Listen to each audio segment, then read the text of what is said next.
is on now.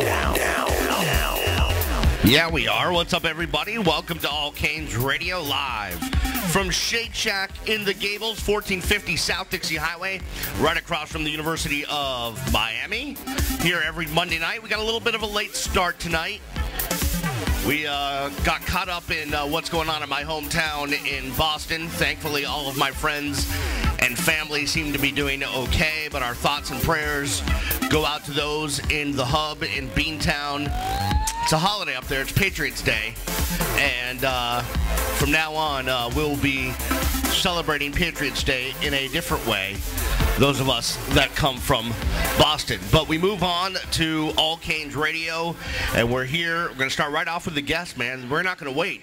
We got Platon from Pro Canes here, right by my side. What's up, man? How are you doing? Good, man. How about you? I'm doing just fine. And sitting in between us, former defensive end for the University of Miami, a guy that was always a pleasure to deal with. Always, number 90, Thomas Carroll. What's up, Thomas? How are you, man? I'm all right today. How you guys doing? It's been a minute, Thomas. Tell us what you up to, man. It's been a while. Well, I'm just trying to stay busy. Right now, I'm a strength conditioning coach, so I'm trying to train athletes and get them to reach. I went back to the gym for the first time in a while today, and I might have overdone it. I might have overdone it a little bit. Nah, you just got to get in there. It's about being consistent. It's about being consistent, that's right. But, don't you, just to go off track for a second, a guy like me, I get into the gym, I want to lose 100 pounds in a day. It doesn't quite work that way, right? I shouldn't be, throwing like 600 pounds on the bar, just going for it. Big beats, all you got to do is work on your cardio a little bit, man. That's what I got, man. I did Break a sweat. Did the elliptical for about a half an hour. You got a good start. It helps when there's some scenery in front of you at the gym to get you going. Don't you love the wreck? Yeah, no, I like it. We are, it is a hot atmosphere here at Shake Shack today in more ways than one, but always a good time as Mount McKinney walks into the house. We'll get Bryant McKinney on for a moment, but let's spend a few minutes with Thomas Carroll. So, Thomas, you're doing some strength and conditioning now. Tell us about where life took you when you left the U. You graduated in 2005, got your degree in sociology, among other things. Where did life take you? A couple different places, yeah.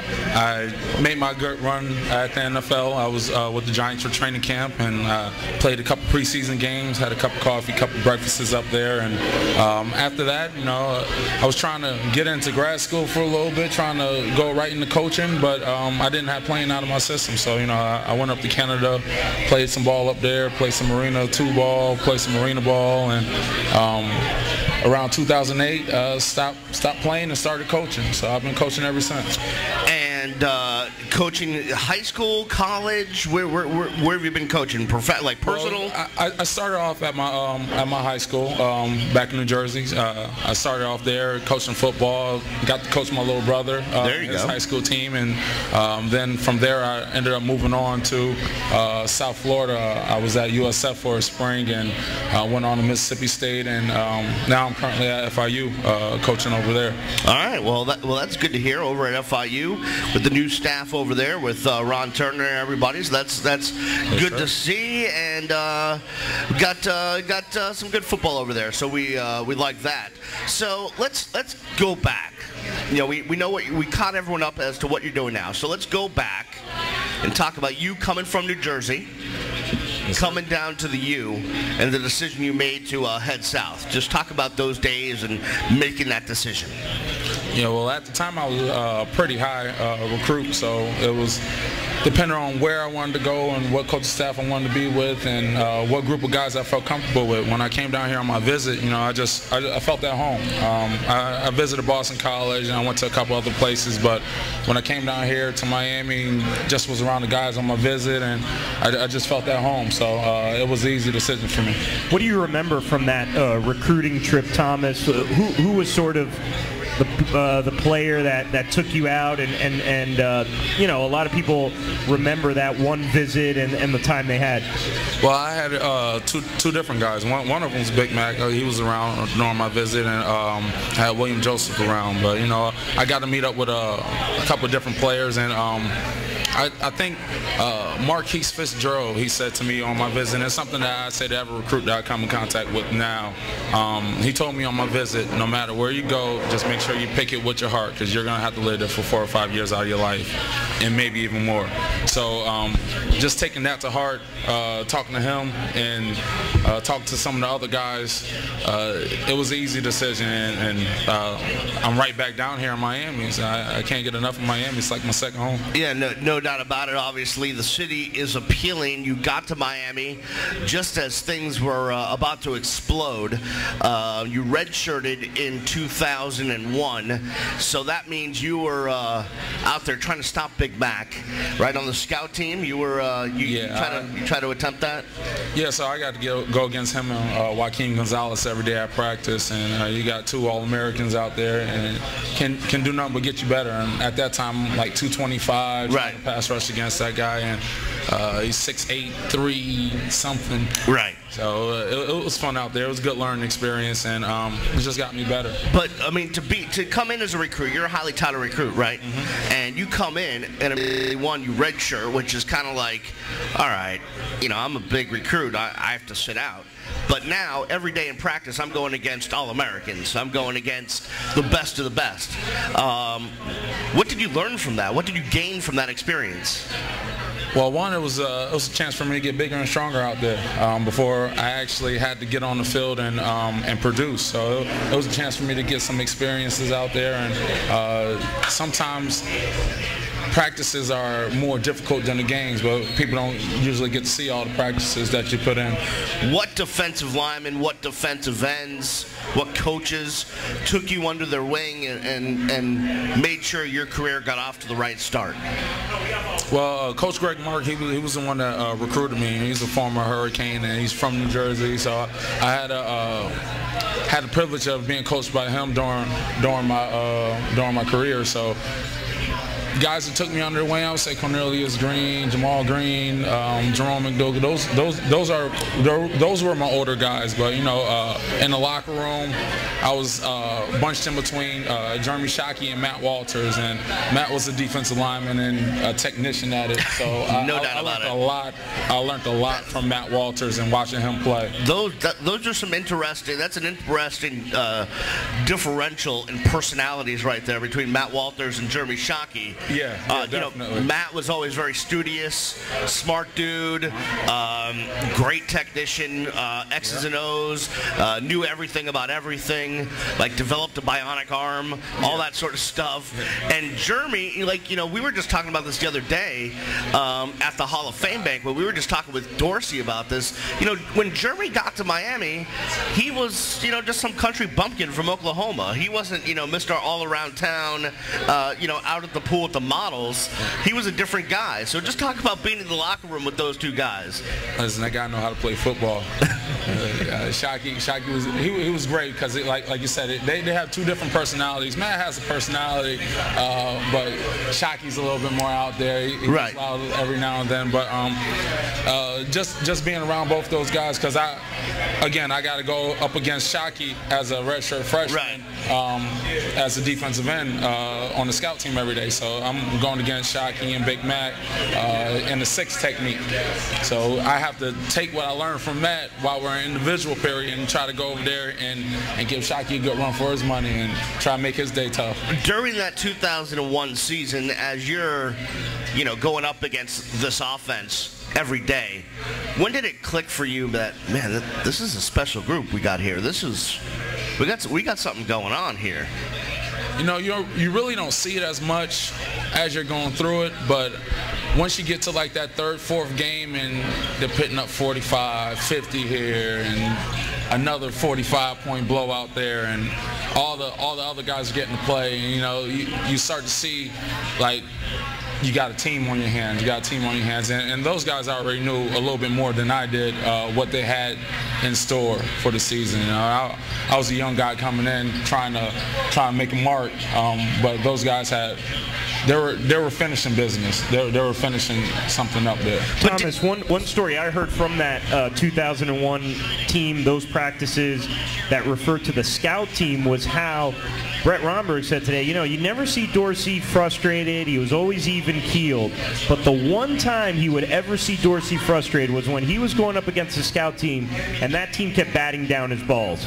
Do you remember that and sort of getting Dorsey frustrated during practice? Well, our deal as a scout team was we wanted to make them run the play again. If we're making them run the play again, then that means that we're doing our job right. And if you hear a coach over there saying, run it again, or if they got to go over a whole period again because we're either getting towards the quarterback or we're disrupting plays, then we're doing our job right as a scout team. So we try to make sure that we were giving those guys a hard time so that the game would be easy for them. Game's fun. Thomas, let me ask you a question. When you were recruited, was Butch still the head coach?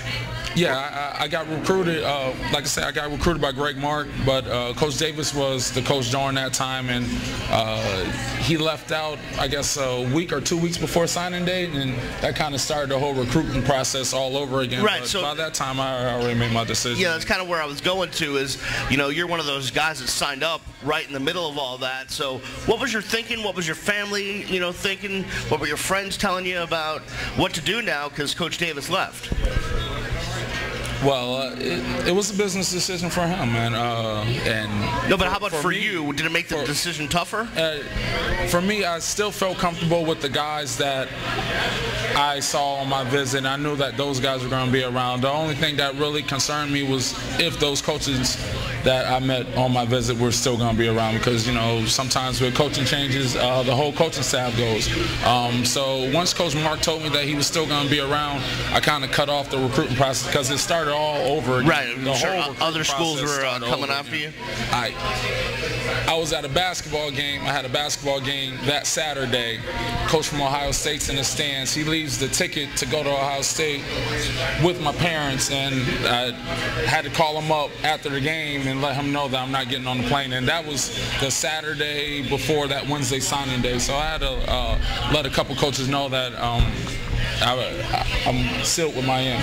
And the odd thing is, had you gone to Ohio State, you would have been playing Miami 2 years later in that awful Fiesta Bowl. It was a great game. It was a great game. A terrible call, but it was one of the best college football games I've ever seen. So let's go to that 2002 season. You're finally able to play. It's your freshman year. You see some action that year, and now you're a part of the team that I mean, a lot of people think the 2002 team was better than 2001. It's still a lot of the same talented kids. What's it like being a part of that? I was just trying to get on the field. I was hoping that they run up the score high enough that I can steal some reps out there with some of the guys. I try to take advantage of the reps that I got out there. But again, we had that whole defensive line back from that year before, and getting reps from those guys were very difficult. So I was trying to steal as many reps as I could out there. Thomas, I want to talk about, you know, after that 2002 season, we do play for the Orange Bowl, in the Orange Bowl in 03, and then the Peach Bowl in 04. You know, that sort of downward trend begins. It's only natural. You can't be playing for a national championship every year, though obviously we'd like to. Could you sort of tell that things were sort of slipping at the time, or is it something that you realize now looking back? No, didn't see any kind of slip. Even going into my fifth year in 2005, I felt as if we should be competing for the national championship that year. We lost the first game of the season to Florida State and rescheduled a game versus Georgia Tech because of Katrina, and lose to Georgia Tech. And that was our second loss that year. Ended up going to a bowl game and losing in the bowl game. But, you know, even during those years while I was there, the expectations were still championships, and that's where we thought that we were going to be playing at. We ended up not succeeding with that, but, you know, we those were still the expectations. Now after that, they had some coaching changes, and a lot of that is to tell for a while the downward trip. So you finish 02 season in the Fiesta Bowl. 03 is the Orange Bowl. You guys win against Florida State. TJ Williams had that great fake punt run. And then the next year is the Gators in the Peach Bowl, which was unbelievable. And then the year after that is LSU, which was not so fun.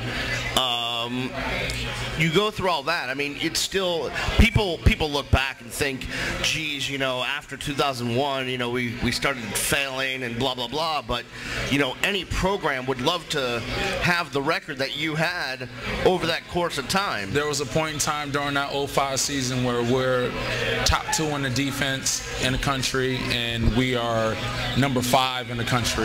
You had that big win against Virginia Tech that year. I think, was it Marcus Vick year? Yeah, I believe we're number 2 that game. Right. I think it's 2 versus 5 that game. Right, and all the hype was against Virginia Tech and Marcus Vick and whatever, and you guys completely shut them down. Dominated them. And Kehoe in the locker room after the game is like, forget about Beamer ball, what about Coker ball?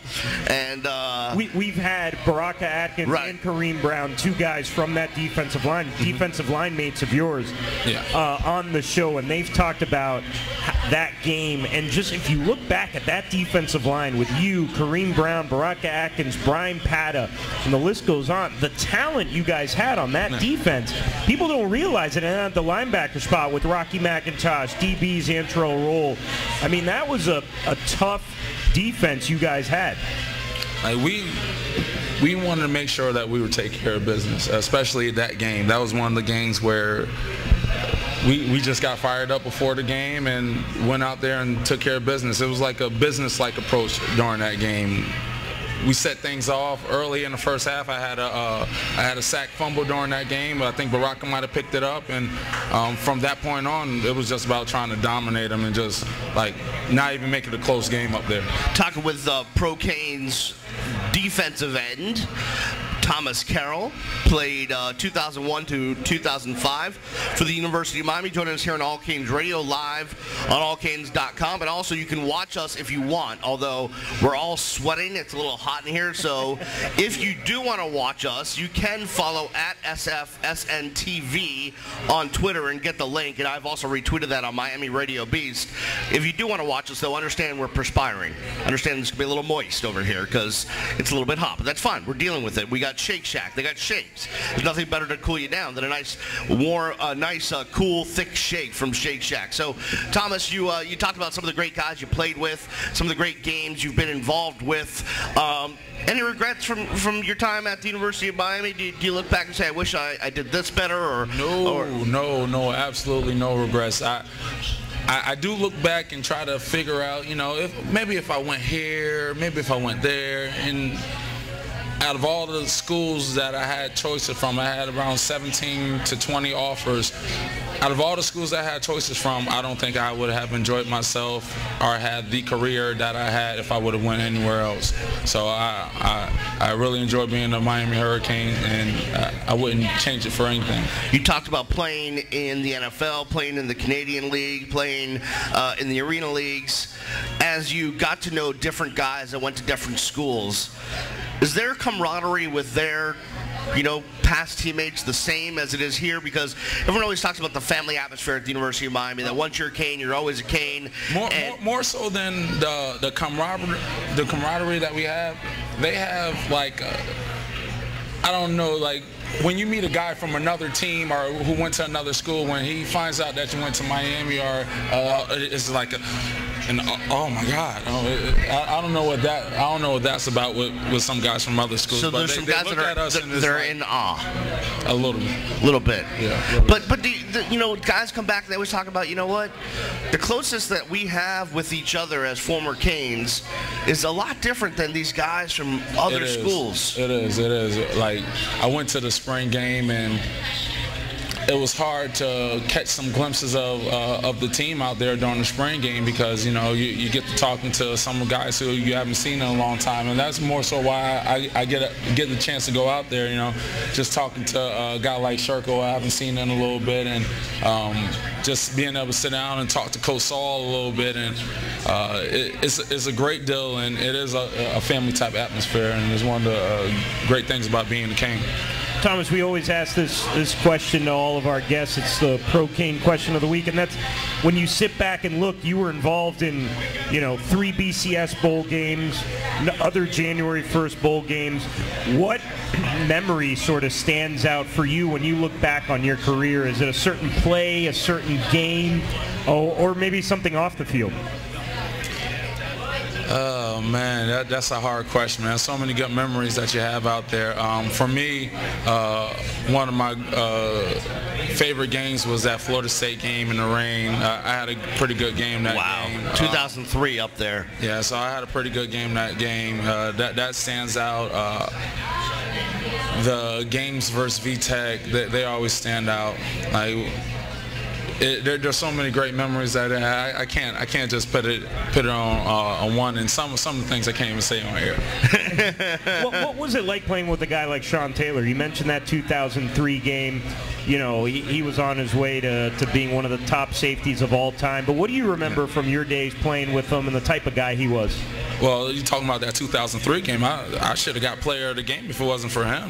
That guy was a player, man. He was probably by far one of the most talented guys that I had a chance to playing with.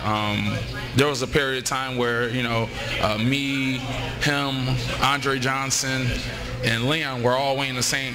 Like, we were all around 230, and, you know, at 4 or 5 different positions. So, you know, I don't know who that was good for or bad for, or I don't want to opine on that. Listen, it was great for the team, because we all competed versus each other. So, you know, that guy, he was a great player, man. He's a great player. I think he got a birthday coming up here soon. So, you know, that just passed April 1st. So, you know, like I said, it was a pleasure having the opportunity to play with a guy of that caliber, of that level. And, like, you know, when you're playing against him, you really don't realize how good he is until he comes up and makes a play in the backfield, and you're like, whoa. Or when you see something on film, like I remember watching film of that Florida State game, and he's on the opposite numbers, and the ball's thrown the other way, and he makes it to the other side of the field to make the play. Like, you really don't, he's not supposed to make that play. He's not supposed to make that play, but he's a guy who makes those plays that he's not supposed to make, and that's what makes him a great player. Well, we got Bryant McKinnie coming up in a few minutes here after you. You have any good Mount McKinney memories? Any stories to tell right there? That is my guy. He's staring you down.